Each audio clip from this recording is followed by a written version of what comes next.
Assalamualaikum warahmatullahi wabarakatuh. Alhamdulillahi rabbil alamin. Wassalatu wassalamu ala asrafil anbiya'i wal mursalin Sayyidina wa maulana Muhammadin wa ala alihi wa sahbihi ajmain. Rabbi shrah li sadri wa yassir li amri wahlul 'uqdatam min lisani yafqahu qawli, amma ba'du.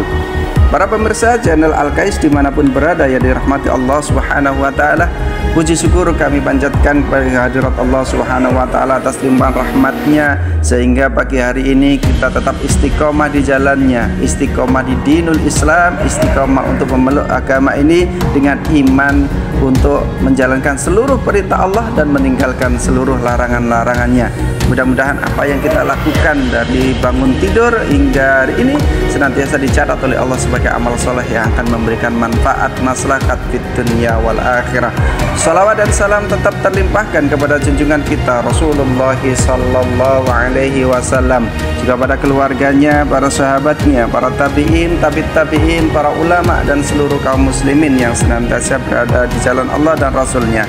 Para pemirsa channel Al-Kais dimanapun berada yang dirahmati Allah Subhanahu wa ta'ala, bertemu kembali pagi ini dengan saya Ustadz Abdul Latif dalam Ngabalis Ngaji Bareng Al-Kais pagi di channel YouTube Al-Kais. Tema kita pada pagi hari ini adalah pencuri sholat.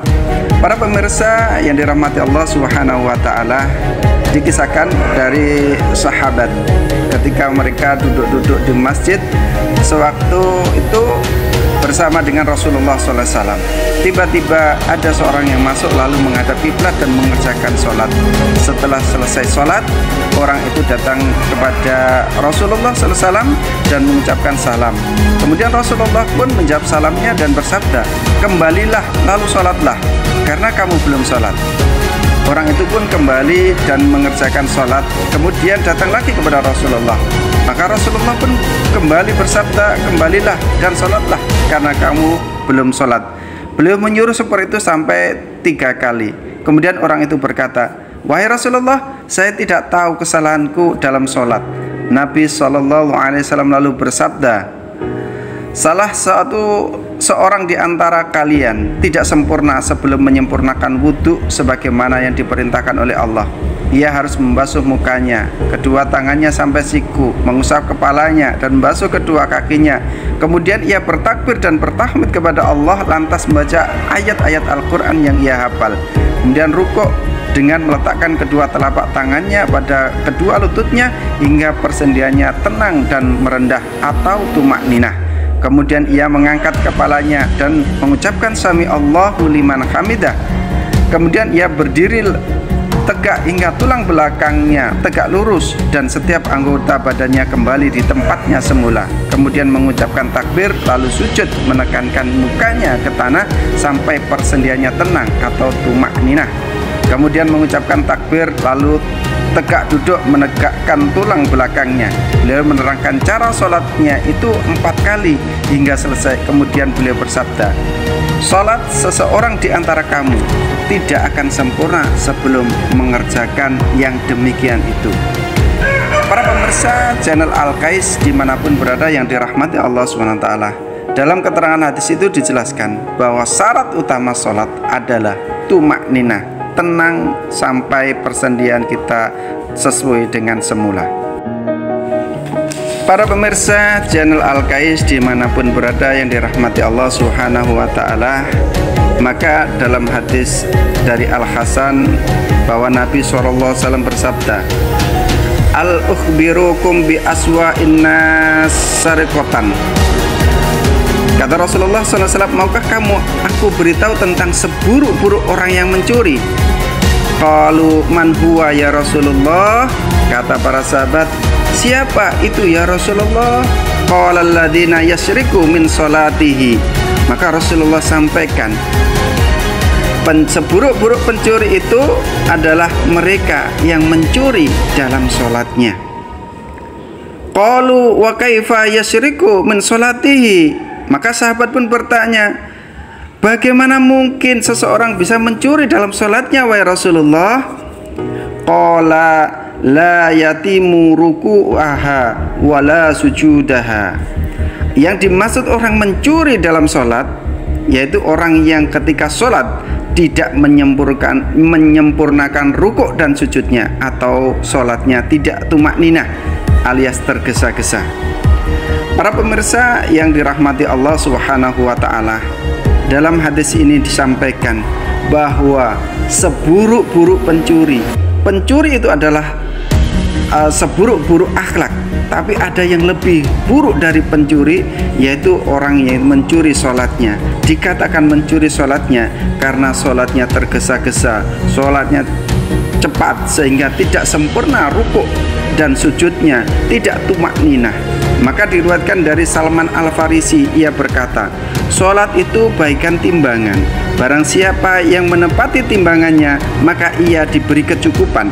Dan barang siapa yang mencuri timbangan, maka kamu telah mengetahui ancaman Allah terhadap pencuri timbangan, sebagaimana dalam surat Al-Mutaffifin.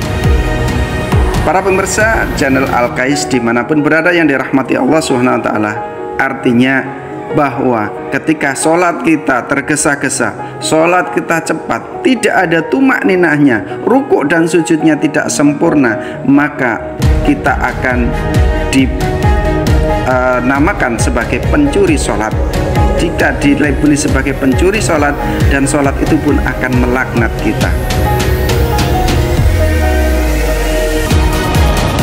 Para pemirsa channel Al-Kais dimanapun berada, dalam hadis riwayat yang lain dari Muhammad bin Fadl dengan sanad dari Ubaidah bin Samit bahwa Nabi SAW pernah bersabda, man tawaddu'a fa asbaghal wudu'a thumma qama ila sholati fatama ruku'aha wa sujudaha wal qira'ata fiha qalatil salatu hafidhakallahu kama hafidhatani thumma yus'adu biha ila samai walaha dha'fun wa nurun fatuhtahu laha abwabus samai hatta yantahi biha ilallahi tabarakallahu ta'ala.